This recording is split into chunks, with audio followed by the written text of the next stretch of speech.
Pemirsa, Kalimantan darurat kebakaran dan juga lahan. Karhutla di berbagai daerah terus menjadi ancaman serius. Kabut asap akibat kebakaran hutan dan lahan di Kalimantan kini mulai berdampak ke negara Sebaran tetangga. titik panas atau hotspot akibat kebakaran hutan dan lahan di Kalimantan bagian Indonesia dan Malaysia. Hello Technolovers, ancaman kebakaran hutan dan lahan atau Karhutla kembali membayangi Pulau Kalimantan. Memasuki musim kering, titik-titik panas mulai bermunculan di sejumlah wilayah. Sementara pemerintah dan petugas gabungan berupaya mencegah api berkembang menjadi kebakaran yang lebih besar. Masalah ini bukan sesuatu yang baru bagi Kalimantan. Pulau ini memiliki sejarah panjang menghadapi Karhutla dalam skala besar.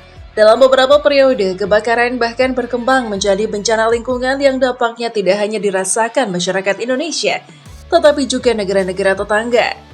3 periode yang paling banyak dikenang adalah kebakaran tahun 1997 hingga 1998, 2015, dan 2019. Ketiganya memperlihatkan pola yang hampir sama, mulai dari musim kemarau panjang, lahan gambut yang mengering, hingga aktivitas manusia yang memperbesar resiko munculnya kebakaran. Lantas, seberapa parah sebenarnya kebakaran yang pernah melanda Kalimantan?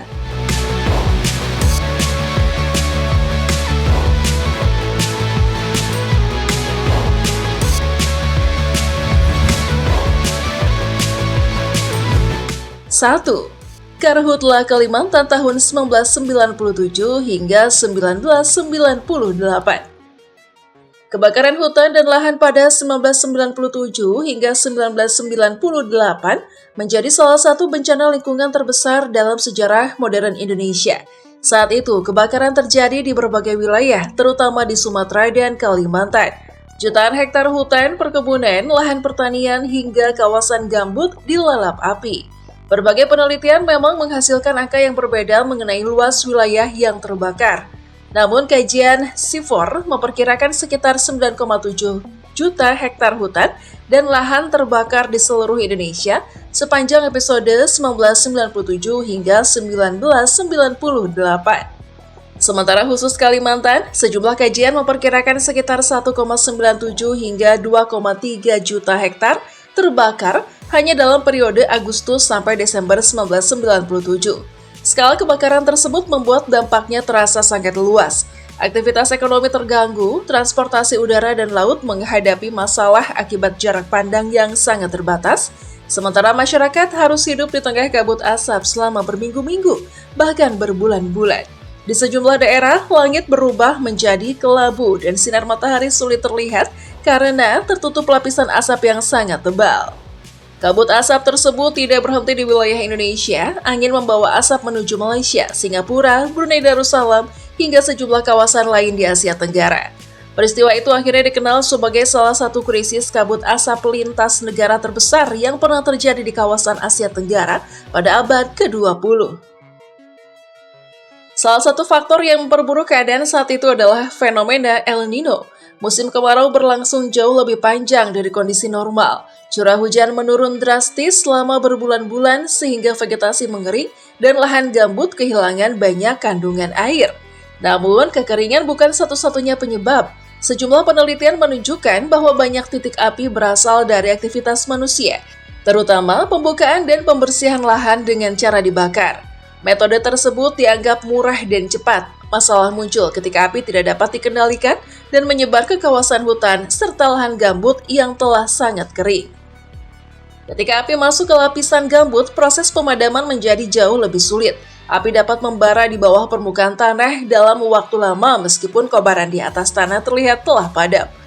Kalimantan Timur, Kalimantan Tengah, dan Kalimantan Barat menjadi beberapa wilayah yang menerima dampak paling berat.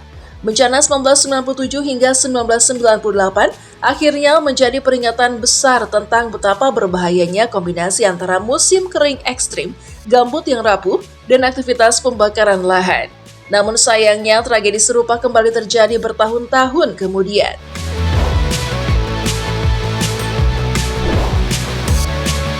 Dua, Karhutla Kalimantan tahun 2015. Pada 2015, Indonesia kembali menghadapi kebakaran hutan dan lahan dalam skala yang sangat besar. Sumatera dan Kalimantan menjadi pusat utama kebakaran, sementara Kalimantan Tengah termasuk daerah yang mengalami kondisi paling parah. Menurut data BNPB, sekitar 2,61 juta hektar hutan dan lahan terbakar di seluruh Indonesia sepanjang 2015. Kalimantan menyumbang bagian yang sangat besar dari total tersebut. Data Bank Dunia mencatat sekitar 429.000 hektar terbakar di Kalimantan Tengah, sekitar 388.000 hektar di Kalimantan Timur, sekitar 252.000 hektar di Kalimantan Selatan, serta sekitar 178.000 hektar di Kalimantan Barat. Namun luas lahan yang terbakar hanyalah satu bagian dari bencana, dampaknya terhadap kesehatan masyarakat jauh lebih mengkhawatirkan. BNPB mencatat sekitar 600.000 orang mengalami infeksi saluran pernapasan akut atau ISPA. Puluhan juta masyarakat terpapar kabut asap, sementara puluhan korban jiwa juga dilaporkan meninggal dalam rangkaian dampak bencana tersebut. Kerugian ekonominya juga sangat besar. Bank Dunia memperkirakan kerugian Indonesia akibat kebakaran 2015 mencapai sedikitnya 221 triliun rupiah atau sekitar 16,1 miliar dolar Amerika Serikat pada nilai saat itu. Jumlah tersebut menunjukkan bahwa karhutlah bukan hanya persoalan lingkungan, tetapi juga menjadi pukulan serius bagi perekonomian nasional. Transportasi udara terganggu karena jarak pandang turun drastis. Sejumlah penerbangan terpaksa mengalami penundaan atau pembatalan. Sekolah-sekolah di berbagai daerah juga harus menghentikan kegiatan belajar karena kualitas udara berada pada level berbahaya. Palangkaraya menjadi salah satu contoh paling nyata. Pada periode Agustus hingga September 2015, warga kota tersebut hidup hampir setiap hari di bawah kepungan asap. Sejumlah warga bahkan mengatakan mereka nyaris tidak melihat matahari selama berminggu-minggu karena tertutup kabut asap yang begitu tebal. Pada beberapa hari terburuk, jarak pandang turun hingga hanya puluhan meter. Kondisi itu membuat kehidupan sehari-hari menjadi sangat sulit. Mata terasa perih, udara berbau asap, masyarakat terpaksa memakai masker, dan aktivitas di luar ruangan sangat dibatasi. Distribusi makanan dan kebutuhan pokok itu ikut terganggu karena transportasi tidak berjalan normal. Kabut asap kemudian terus meluas. Asap dari kebakaran Sumatera dan Kalimantan bergerak menuju Singapura dan Malaysia. Dalam beberapa periode, lapisan asap bahkan ikut terpantau hingga sebagian pulau Jawa. Penyebabnya kembali menunjukkan pola yang sama. Kemarau panjang dan El Nino membuat lahan menjadi sangat kering.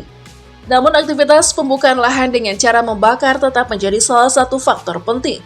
Ketika api mencapai gambut, kebakaran menjadi jauh lebih sulit dikendalikan. Api dapat membara di bawah tanah selama berhari-hari. Petugas bisa saja memadamkan api di permukaan.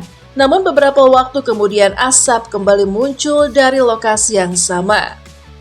Bencana 2015 akhirnya menjadi salah satu episode karhutla paling buruk sejak kebakaran besar 1997 hingga 1998. Tetapi hanya 4 tahun kemudian, kebakaran besar kembali terjadi.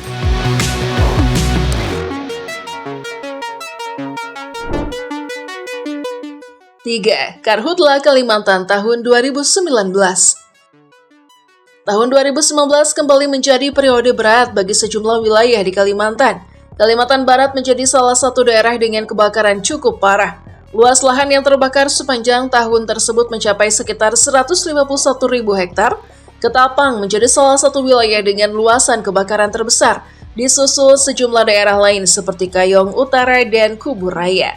Besarnya kebakaran kemudian mendorong pemerintah daerah memberikan sanksi administratif kepada sejumlah perusahaan perkebunan dan pemegang izin.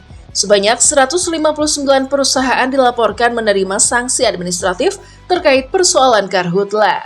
Namun kebakaran 2019 tidak hanya terjadi di Kalimantan Barat, api juga muncul di Kalimantan Tengah dan Kalimantan Selatan. Di Sumatera, kebakaran besar terjadi di Riau, Jambi, dan Sumatera Selatan.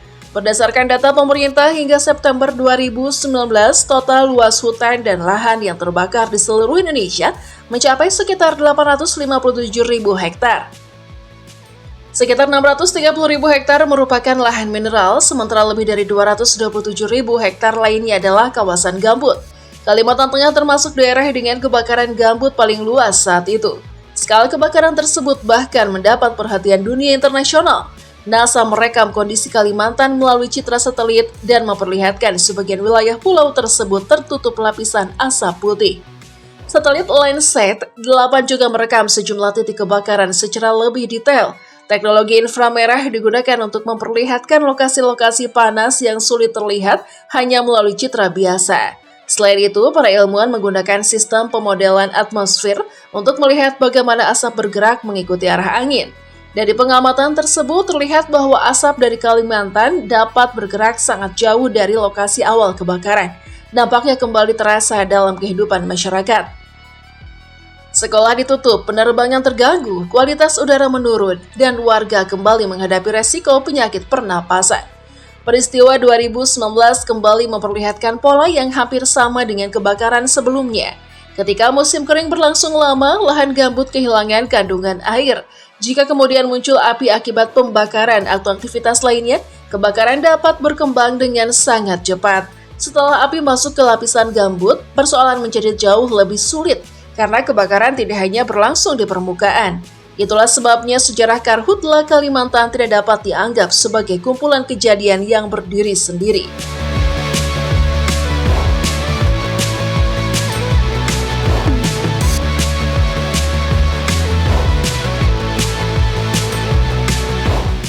Dari 1997 hingga 1998, kemudian 2015 hingga kembali membesar pada 2019, terdapat sejumlah kesamaan yang terus berulang. Musim kemarau panjang, lahan gambut yang mengering, aktivitas manusia, serta keterlambatan pengendalian api menjadi kombinasi yang sangat berbahaya. Karhutla juga bukan sekedar persoalan pohon yang terbakar. Ketika bencana sudah membesar, dampaknya menjalar ke berbagai sektor. Udara menjadi berbahaya untuk dihirup, sekolah terpaksa ditutup, penerbangan terganggu, masyarakat mengalami gangguan kesehatan, aktivitas ekonomi terlambat, dan asap dapat menyebar hingga melewati batas negara. 3 kebakaran besar pada 1997, 2015, dan 2019 akhirnya meninggalkan pelajaran yang sama. Pencegahan harus dilakukan jauh sebelum api terlihat membesar. Sebab ketika gambut sudah mengering dan kebakaran telah menyebar luas, memadamkan api bukan lagi pekerjaan sederhana. Dampaknya dapat berlangsung selama berminggu-minggu, merugikan jutaan orang dan meninggalkan kerusakan lingkungan yang membutuhkan waktu sangat lama untuk dipulihkan.